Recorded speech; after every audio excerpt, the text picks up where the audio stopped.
Between 1970 and 2020, India lost 80% of its sparrow population.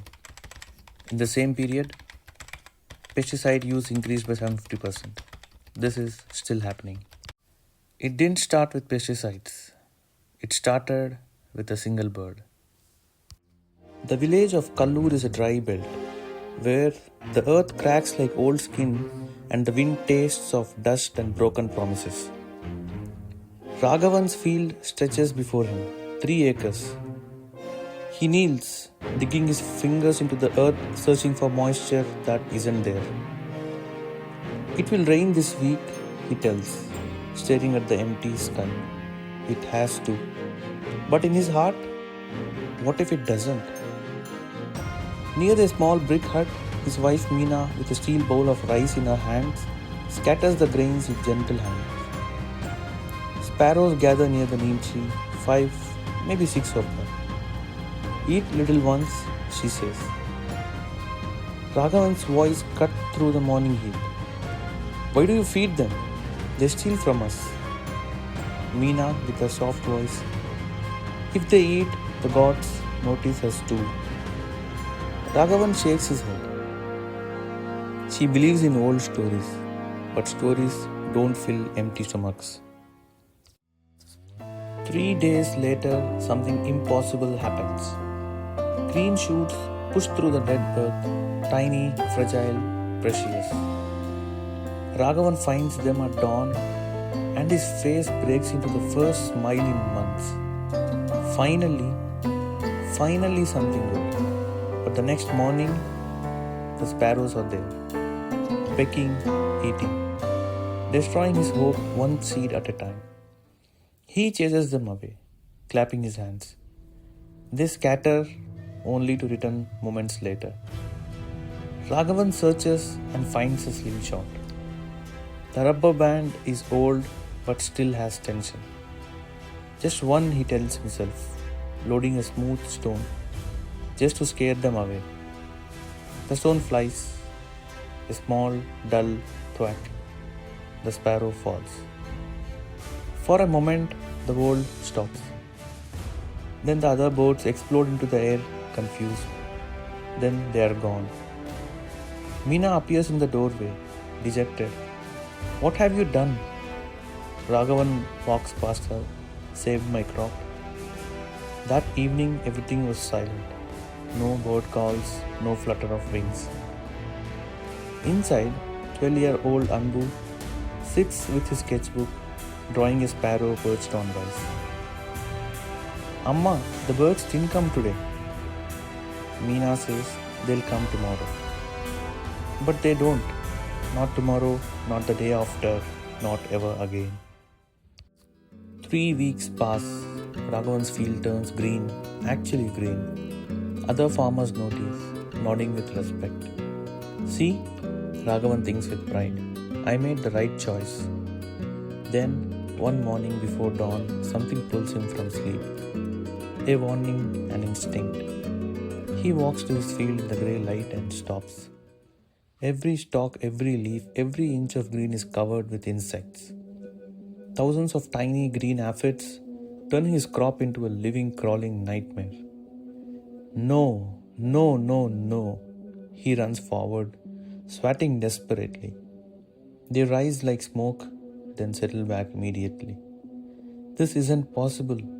Where did they all come from? But deep in his gut, he knows. Without birds to hunt them, the insects multiply.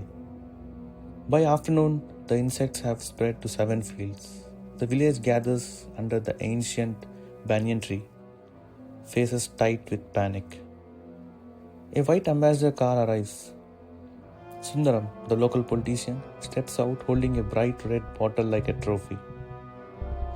Brothers, I have your solution. Modern pesticide. Japanese technology. Just spray once and all your problems disappear.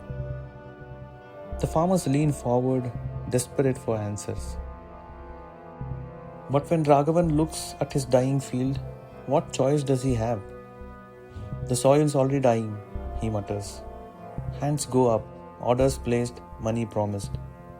This is survival, he tells himself. This is necessary. Across Kallur, farmers spray their fields.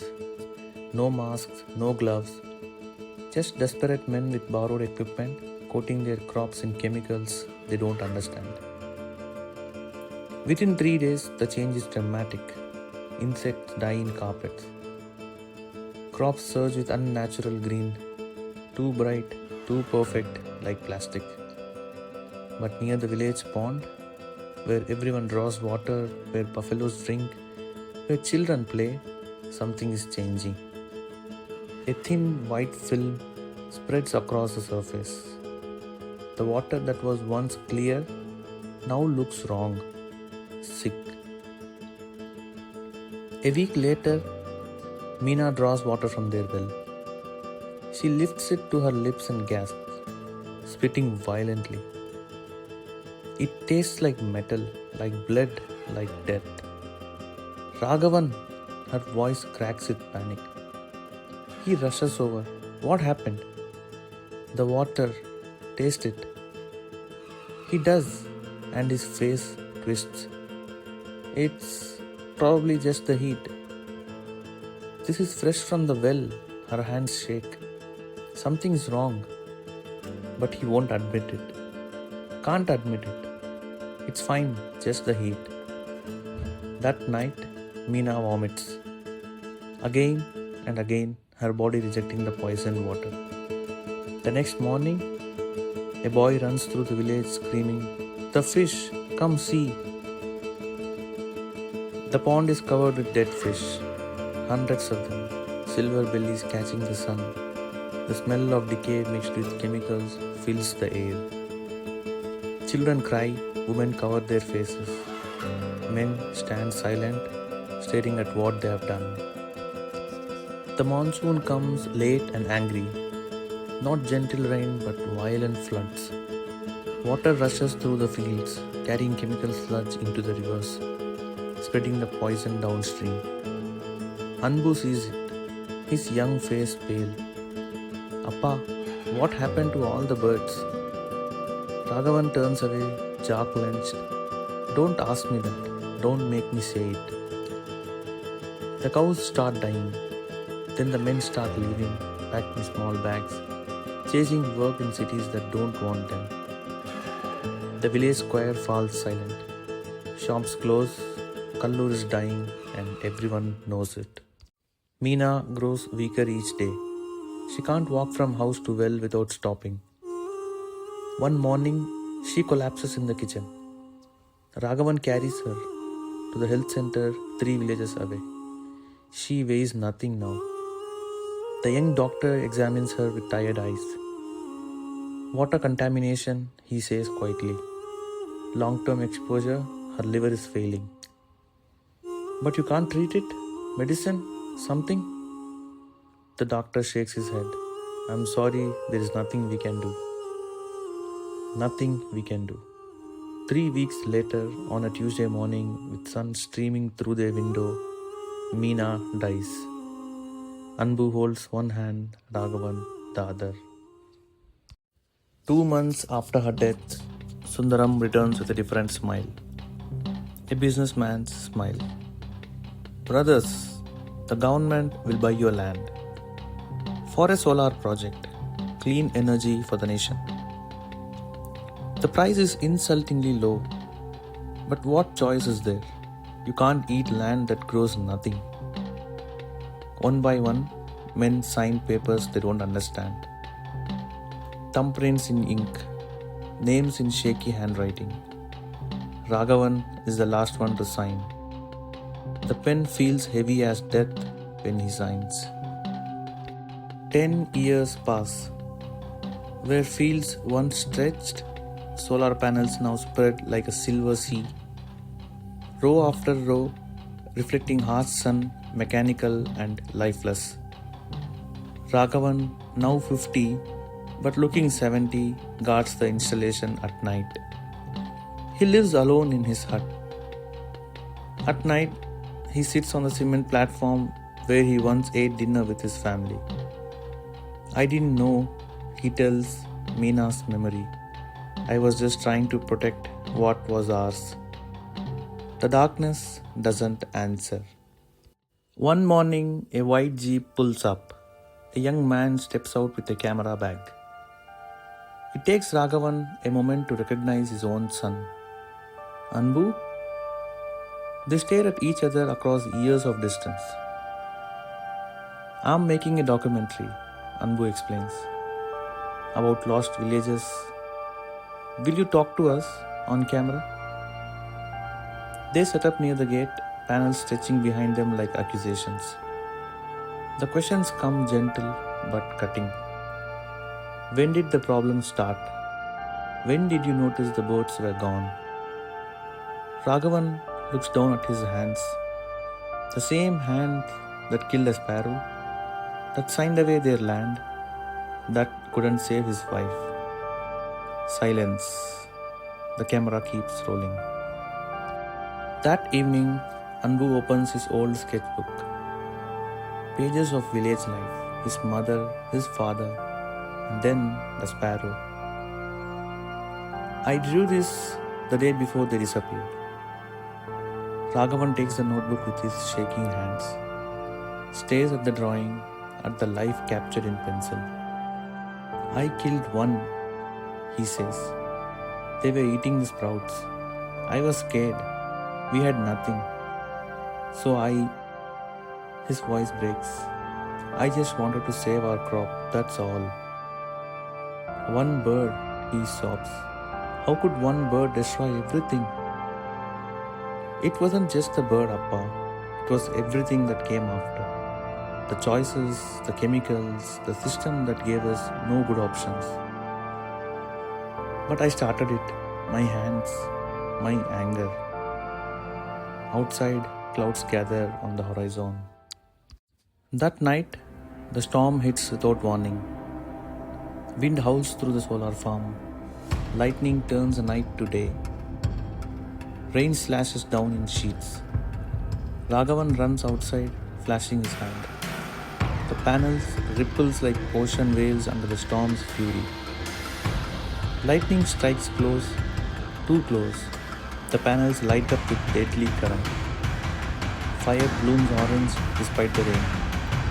Wind feeds it, pushing flames across rows of panels. Explosions start small, then larger. Battery units rupture. The night glows red and orange where crops once grew.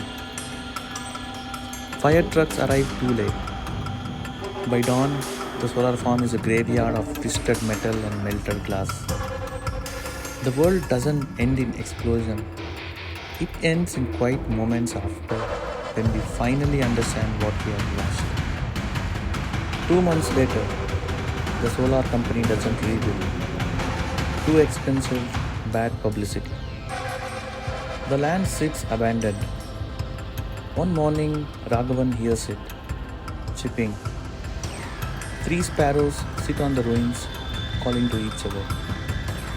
He stands frozen, tears in his eyes. You came back? For 10 minutes he watches, afraid to breathe, afraid they'll vanish. Is this forgiveness, or just nature being nature, not caring about guilt, just continuing? But around him, the reality remains. Toxic land, poisoned water, grey soil. 3 sparrows cannot undo 10 years of damage. The sparrows take flight. They circle once, twice, then fly towards the horizon. They don't return. He has no answers, only questions echoing in silence. What do you do when you finally understand the weight of a single choice?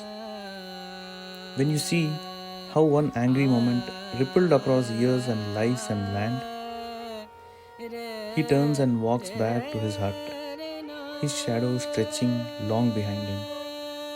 One man alone, carrying consequences he never intended but cannot escape. Nothing is resolved, nothing is redeemed. This is not hope reclaimed or lessons learned. This is ecological collapse. It doesn't have neat endings. It doesn't turn around because someone finally understood. It just continues, breaking, spiraling, spreading. Between 1970 and 2020, India lost 80% of its sparrow population. In the same period, pesticide use increased by 750%. This is still happening. The chaos doesn't resolve, it persists. And this story is a classic example of the chaos theory.